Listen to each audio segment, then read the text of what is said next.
Muito bem, meus irmãos, nós vamos então retomar a nossa caminhada pelas páginas do Evangelho segundo Marcos. Nós estamos já há algum tempo nesta caminhada, há mais de um ano. Temos pregado uma série de mensagens no Evangelho segundo Marcos. Chegamos agora ao capítulo 14, o final do capítulo 14. Abra então a sua Bíblia, Marcos 14, onde lerei os versos 66 a 72. Marcos 14, versos 66 a 72. Acompanhe aí na sua Bíblia, acompanhe com atenção, com fé, com alegria, com interesse, porque é a santa e boa palavra de Deus que será lida.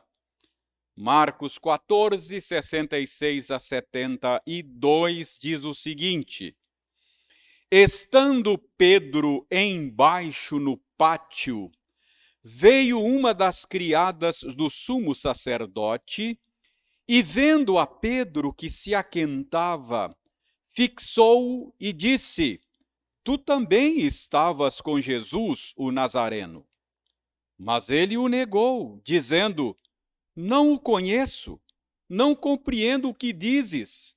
E saiu para o alpendre, e o galo cantou. E a criada, vendo-o, tornou a dizer aos circunstantes: Este é um deles. Mas ele outra vez o negou. E pouco depois, os que ali estavam disseram a Pedro: Verdadeiramente és um deles, porque também tu és galileu. Ele, porém, começou a praguejar e a jurar: Não conheço esse homem de quem falais. E logo cantou o galo pela segunda vez. Então Pedro se lembrou da palavra que Jesus lhe dissera: Antes que 2 vezes cante o galo, tu me negarás 3 vezes. E caindo em si, desatou a chorar. Irmãos, vamos orar a Deus pedindo a Ele a bênção da iluminação? Senhor, nós rendemos-te graças pela bendita oportunidade que estamos tendo agora de nos debruçarmos sobre a tua palavra e nos esforçarmos para tirar dela orientação sábia e segura para a nossa caminhada cristã. Mas, Senhor, o nosso esforço para aprender com a tua palavra será em vão, será inócuo, se nós não pudermos contar com a graça iluminadora do teu Espírito.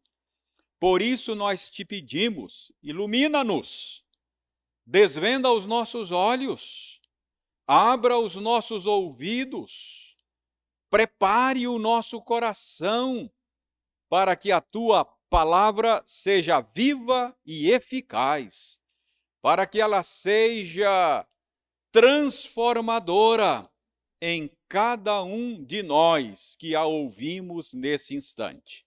Nós oramos em nome de Jesus, a palavra que se fez carne e habitou entre nós. Amém.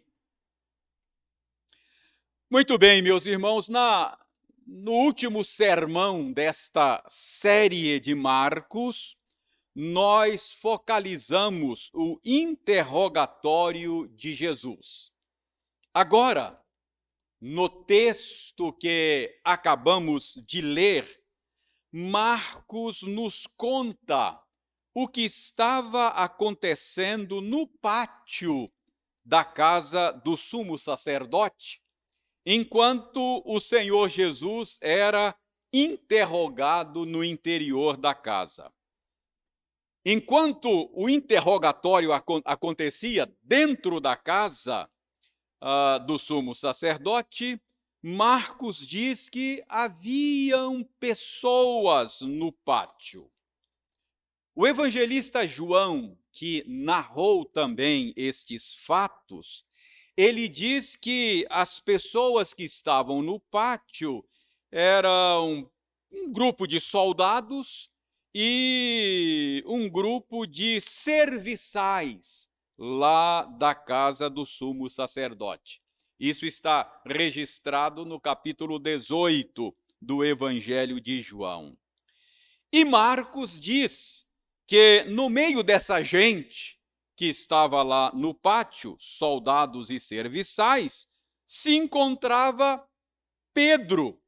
Pedro estava lá também, no meio desta gente.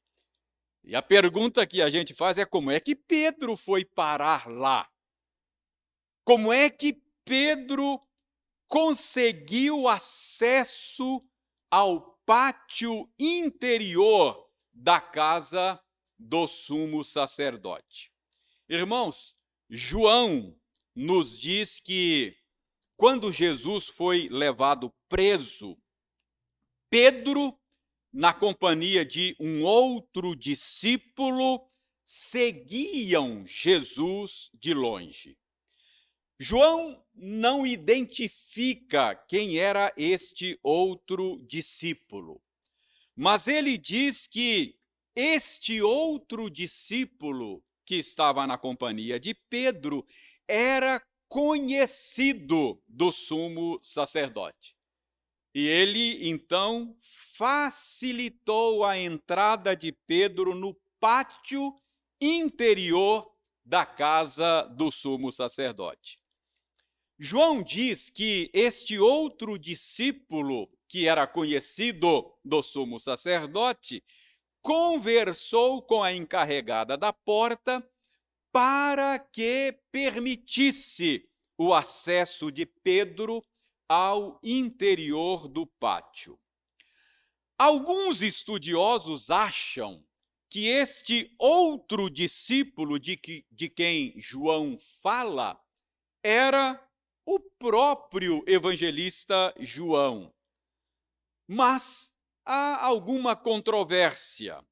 Há alguns estudiosos que acham que é pouco provável que João tivesse ligações com o sumo sacerdote.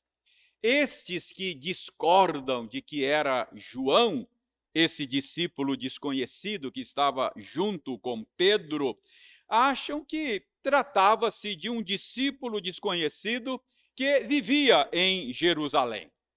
Mas, irmãos, isto pouco importa para nós agora.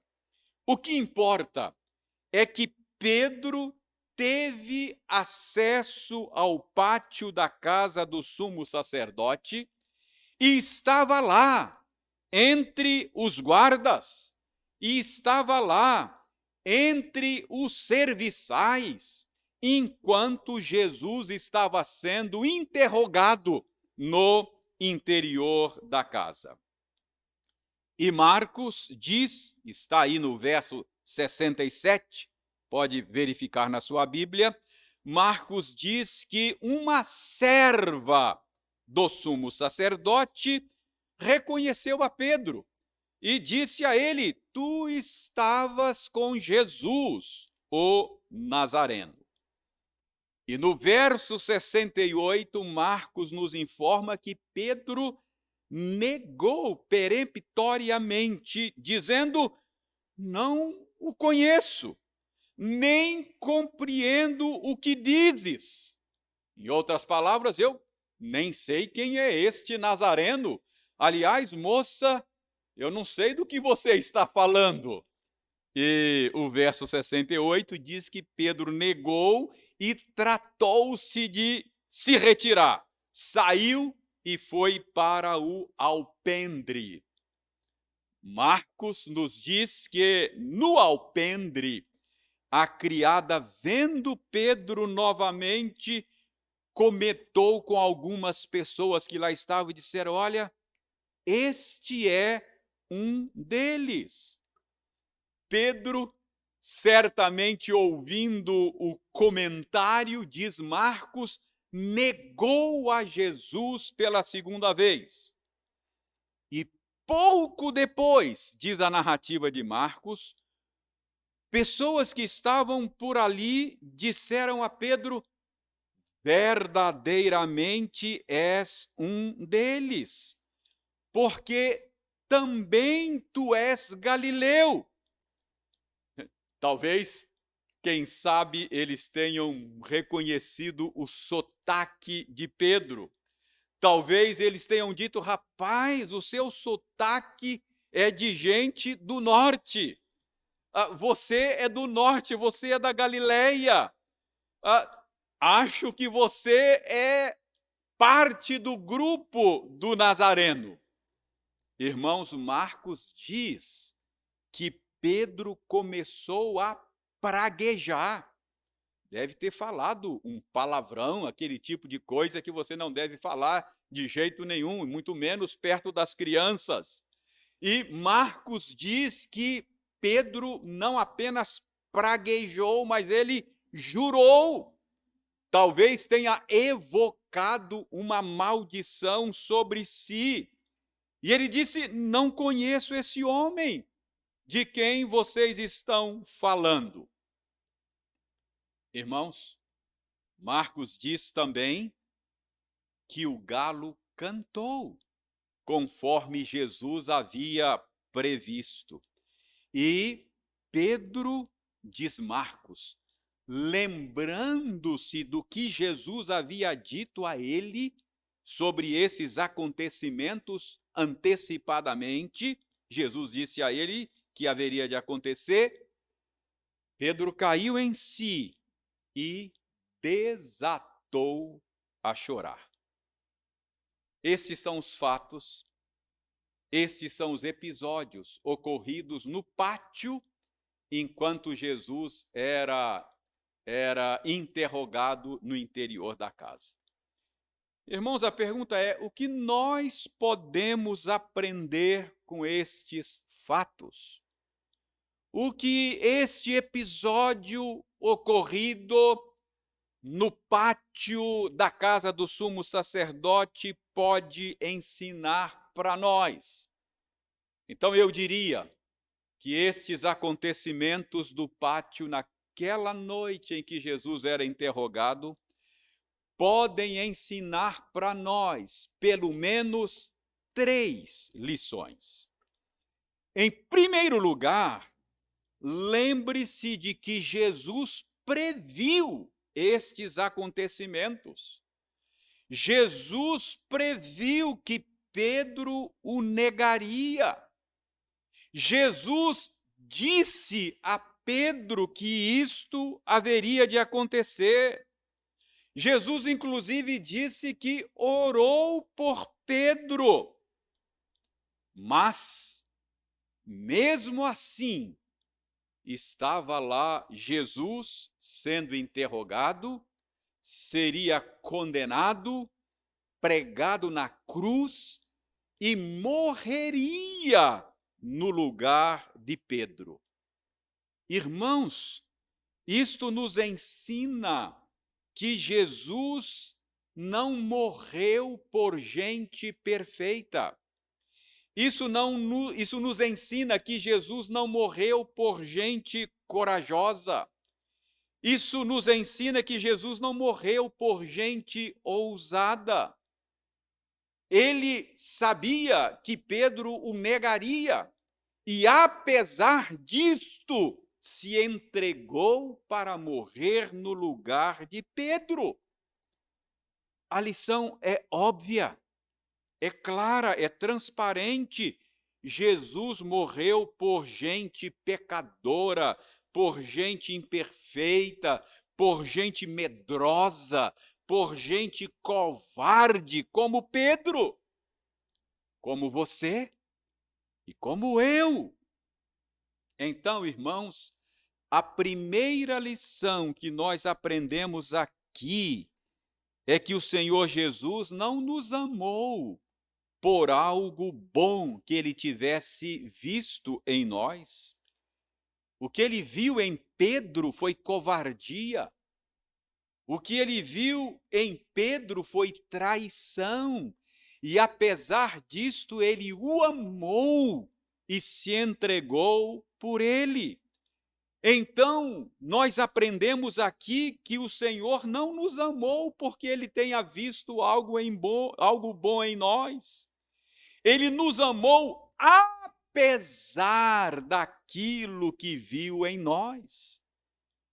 Ele nos amou e morreu por nós apesar de toda a feiura que ele sabia que existia em nós. Então, essa é a primeira lição que nós aprendemos com estes fatos ocorridos no pátio da casa do sumo sacerdote, naquela noite em que Jesus estava sendo interrogado. Primeira lição é essa: Jesus ama gente medrosa, Jesus ama gente covarde, Jesus ama gente traidora, como Pedro, como você, como eu, e ele nos ama apesar disto, e morreu por nós, apesar de saber quem nós somos. Mas, irmãos, para que a gente aprenda a segunda lição aqui, eu quero sugerir que esta história, cuja narrativa nós lemos, essa história que se passou no pátio da casa do sumo sacerdote, não é apenas uma história de covardia, de traição. Normalmente, este episódio da vida de Pedro, ele é conhecido como uma história de um homem medroso. Essa história que estamos focalizando hoje é normalmente contada como a história de um homem covarde, de um homem que foi infiel, de um homem que negou o seu melhor amigo. É verdade, irmãos, que esta é uma história de infidelidade, sim. É verdade que esta é uma história de negação, sim. É verdade que esta é uma história de covardia, sim. Mas eu gostaria hoje de sugerir que esta é também uma história de coragem. Esta é também uma história de ousadia. Talvez você diga: reverendo, como assim? Onde é que o senhor está vendo coragem nessa história? Onde é que o senhor está percebendo ousadia nesta história? Eu só vejo aí covardia, medo, traição. Irmãos, pensem comigo. Onde estavam os demais apóstolos nesta hora? Todos eles fugiram, mas Pedro não. Enquanto Jesus é levado preso, lá estava Pedro seguindo a turba. Pedro arranjou um jeito, arranjou uma maneira de ter acesso ao interior do pátio da casa do sumo sacerdote. Pensem nisso. Irmãos, o plano de Pedro nós não sabemos. Será que Pedro tinha alguma estratégia? O que ele estava planejando? Nós não sabemos. Será que ele tinha alguma ideia, algum plano para libertar Jesus? Nós não sabemos. A Bíblia não nos diz, mas nós sabemos que Pedro estava lá no pátio, se esquivando, se escondendo na escuridão da noite, mas estava lá. Quando todos os demais fugiram, Pedro estava no pátio interior da casa do sumo sacerdote. Irmãos, pensem comigo, pasmem. Depois de ter atacado a espada um, um servo do sumo sacerdote, lá está o Pedro, no interior do pátio, entre os guardas, entre os servos do sumo sacerdote. Entenda, Pedro está aqui correndo grande risco. Então, irmãos, o meu ponto é o seguinte: esta é uma história de traição? Óbvio que é. Esta é uma história de infidelidade? Claro que é. Esta é uma história de covardia? Claro que é. Mas há aqui um misto de coragem, há um misto de ousadia. Então, a gente não tem aqui, irmãos, apenas a história de um homem covarde, apenas a história de alguém que negou o seu melhor amigo, uma história de infidelidade. Nós temos aqui, não, por favor, não me chame Pedro de medroso, ele não era. O que nós temos aqui é a história de um homem corajoso, ousado, mas que fraquejou na hora H. Então a gente tem uma lição aqui, é a minha segunda lição. Qual é a segunda lição que temos aqui? A segunda lição que temos aqui, irmãos, é que o discipulado cristão não é um projeto que se vive na própria força. Aqui temos um homem determinado a seguir a Jesus. Aqui temos um homem determinado a correr riscos por causa de Jesus. Mas ele não consegue, ele falha, ele nega a Cristo. Isso significa que ele não tem recursos de si mesmo para viver o discipulado cristão. Nós aprendemos aqui que o discipulado cristão não se vive na nossa própria força. Irmãos, todos nós somos como Pedro. Não é assim? Quantas vezes nós fazemos juras de amor a Jesus, mas depois, na hora H, nós falhamos, nós negamos. Há momentos na vida em que nós fazemos juras de amor a Jesus, há momentos na vida em que nós achamos que, se for preciso morrer por Ele, nós morreremos. Mas depois é só uma questão de tempo, vem a pressão, vem a provação, vem a tentação. Nós somos assaltados pelos desejos pecaminosos do nosso coração. E aí o que nós fazemos? Negamos a Cristo. Fazemos escolhas contrárias à vontade dEle. Desobedecemos, pecamos contra Ele, desonramos aquele a quem juramos amar. Irmãos, então, aprendamos isso. Todas as vezes que você tentar viver o discipulado cristão na sua própria força, vai dar ruim. Todas as vezes que você tentar viver o discipulado cristão na sua própria força, você estará fadado ao fracasso.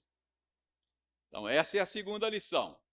Segunda lição é que o discipulado cristão não é um projeto que se vive na própria força. E como terminou a história de Pedro?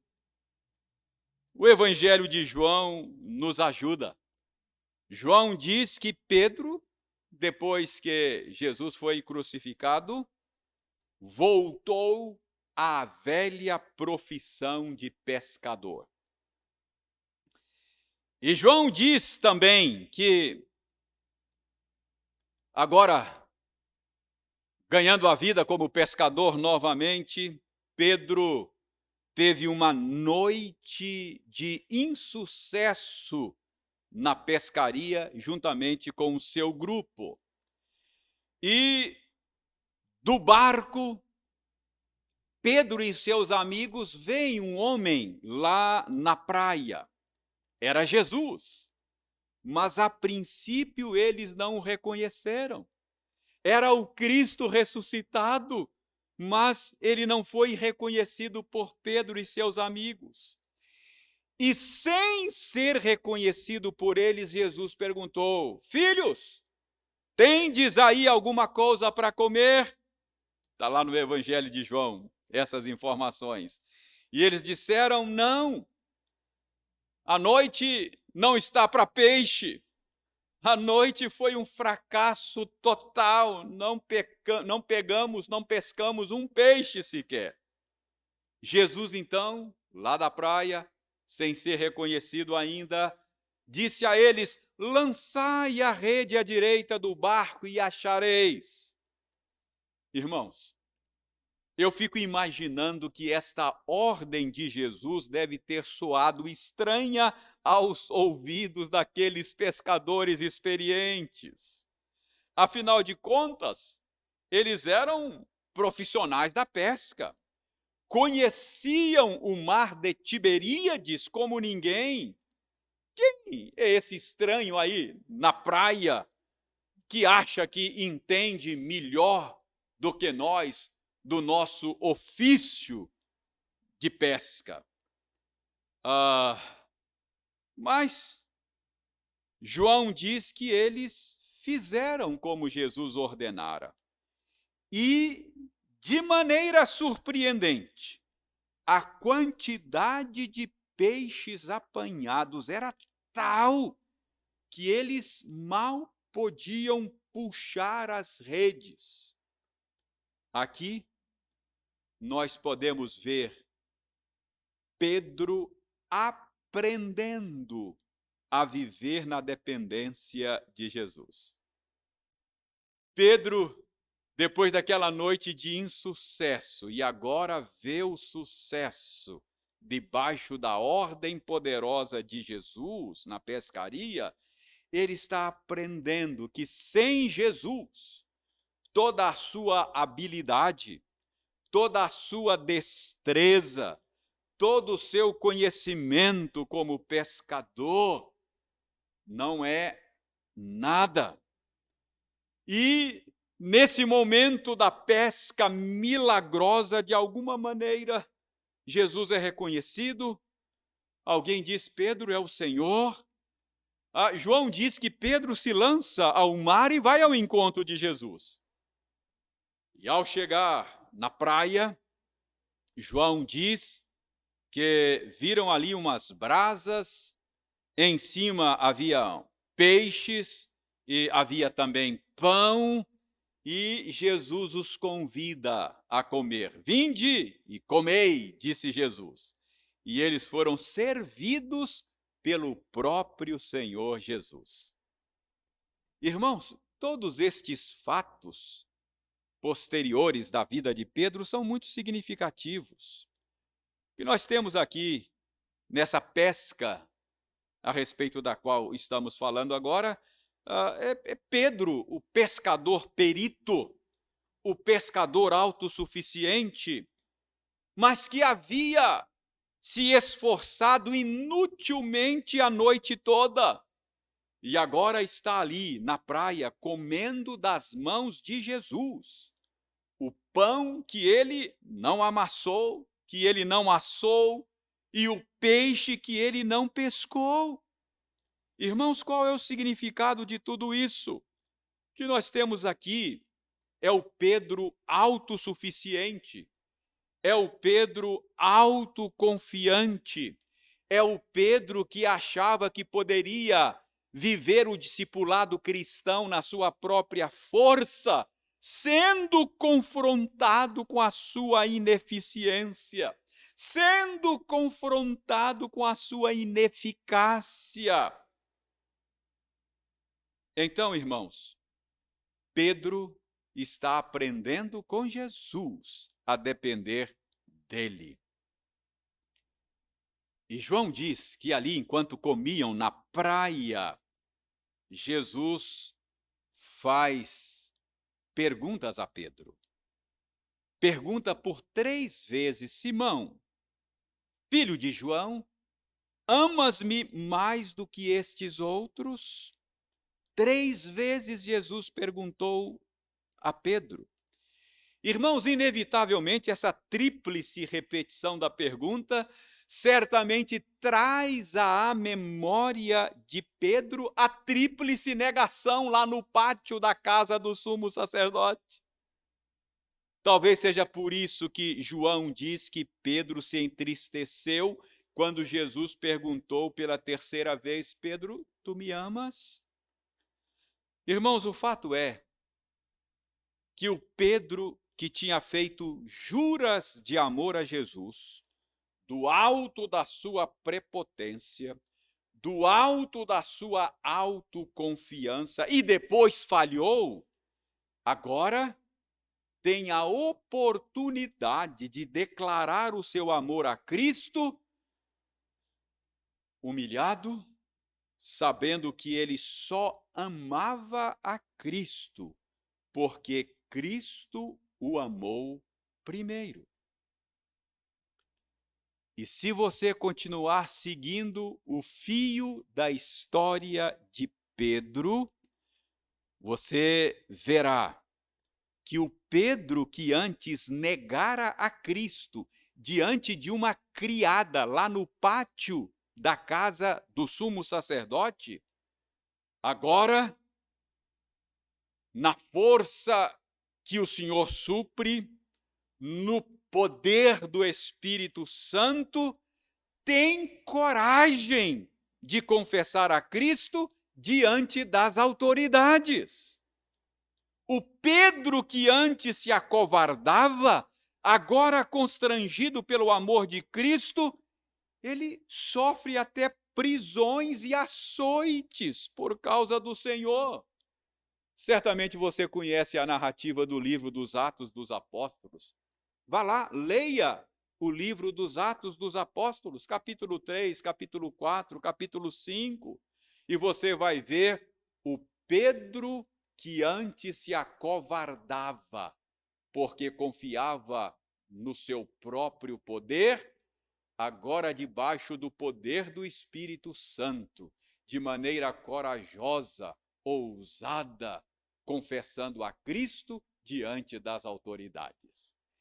Aquele que negara diante da criada, agora confessa diante das autoridades. A 3ª lição pode ser tirada daqui. A 3ª lição é que, quando vivemos no poder do Espírito Santo, quando vivemos na força que Deus supre, quando nos alimentamos continuamente de Cristo, desfrutando a nossa união com Ele, é que conseguimos viver em novidade de vida. O discipulado cristão é um projeto que se vive no poder do Espírito Santo. Unido a Cristo e energizado pelo Espírito de Cristo, os covardes, os medrosos são encorajados, os egoístas se tornam generosos, os violentos e iracundos são pacificados. Então, essa é a 3ª lição que nós aprendemos aqui. O discipulado cristão só pode ser vivido na força que Deus supre. O discipulado cristão só pode ser vivido no poder do Espírito Santo. Em Cristo e no poder do Espírito, a esperança para a gente covarde, para a gente medrosa, como Pedro, como você e eu. O discipulado cristão só pode ser vivido em união com Cristo. Aliás, Jesus ensinou isso muito claramente. Ele disse: eu sou a videira verdadeira. Meu pai é o agricultor e vocês são os ramos.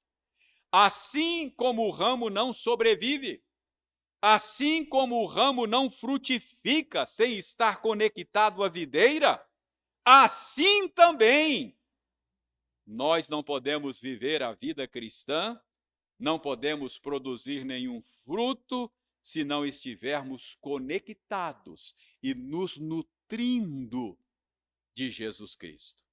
Então, quais são as lições que nós aprendemos com os acontecimentos lá do interior do pátio da casa do sumo sacerdote, naquela noite em que Jesus estava sendo interrogado? 3 lições que nós podemos aprender aqui. Cristo morreu por gente imperfeita. Cristo morreu por gente medrosa, por gente covarde, como Pedro, como você e eu. É gente assim como Pedro, é gente assim como você e eu, que Jesus chama para segui-lo, que Jesus chama para o discipulado cristão. Mas aprendemos hoje também que o discipulado cristão não é vivido na nossa própria força. Não queira seguir a Cristo na sua própria força. Isso não vai dar certo. Você não tem de si mesmo recursos para viver o discipulado cristão.